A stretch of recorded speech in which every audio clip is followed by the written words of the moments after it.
Magandang umaga, Pilipinas. Narito na ang mga dapat ninyong malaman sa lagay ng panahon. Habagat pa rin ang umiiral at nagpapaulan sa ilang bahagi ng bansa.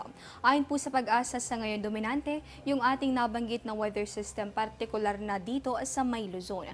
Kaya naman sa mga susunod na oras, inaasahan natin yung monsoon rains sa may bahagi nitong Ilocos Region, probinsya nitong Benguet, Zambales, Bataan hanggang sa may Tarlac at sa may Pampanga. Kapag sinabi nating monsoon rains, ibig sabihin halos tuloy-tuloy yung pag-ulan na mararanasan. Kaya naman doble ingat doon sa ating mga nabanggit na lugar dahil yung mga pag-ulan, posibleng magdulot yan nung pagbaha o kaya naman ay pagguho ng lupa. May hina hanggang sa katamtamang mga pag-ulan naman yung iiral dito sa atin sa Kamaynilaan at sa may natitirang bahagi nitong Luzon. Doon naman sa nalalabing bahagi ng ating bansa, kabilang po dyan itong Visayas hanggang sa may Mindanao, inaasahan natin yung pagkakaroon ng generally fair weather condition.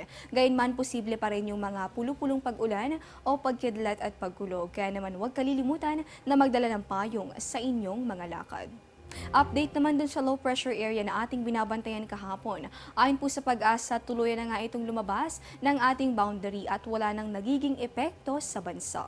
Gayunman, ayon kay Pag-asa weather forecaster Samuel Duran, isang panibagong low pressure area yung namataan sa labas pa naman ng ating bansa. Huli po ay nakita kaninang umaga sa layong 2,640 kilometers silangan nitong Northern Luzon. Ayon po sa Pag-asa, bagamat malayo pa naman dito sa ating boundary, patuloy nating babantayan itong nasabing sama ng panahon, kaya naman tutok lamang sa mga updates kaugnay nito.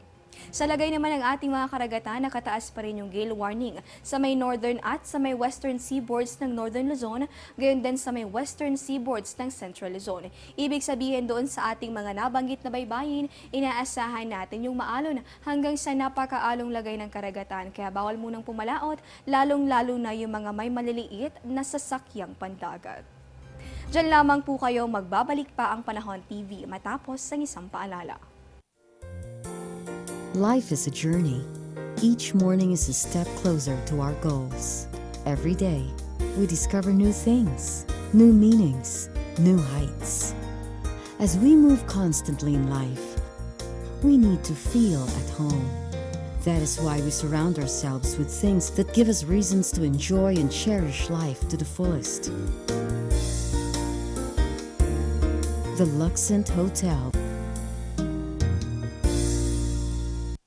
Alamin naman natin yung inaasahang mga agwat ng temperatura sa iba't ibang bahagi ng bansa.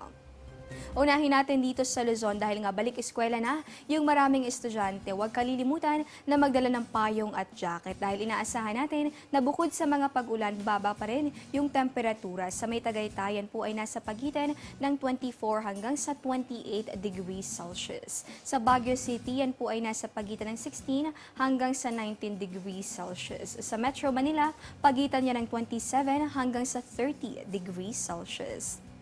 Sa bahagi naman ng Visayas, pwede nang maglaba dahil magpapakita si Haring Araw. Dahil dyan, yung temperatura bahagya ng mataas. Dito yan sa may Tacloban, Iloilo, Bacolod at sa Metro Cebu. Yan po ay nasa pagitan ng 26 hanggang sa 31 degrees Celsius.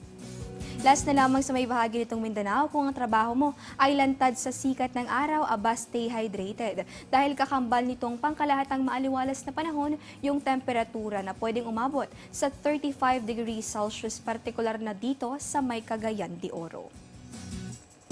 At yan po muna ang latest mula rito sa Pag-asa. Abangan ang susunod na update ni Juliet Karangian mamayang alas 10 ng umaga. Para sa Panahon TV, ako po si Desiree Jonio. Magandang umaga po sa inyong lahat.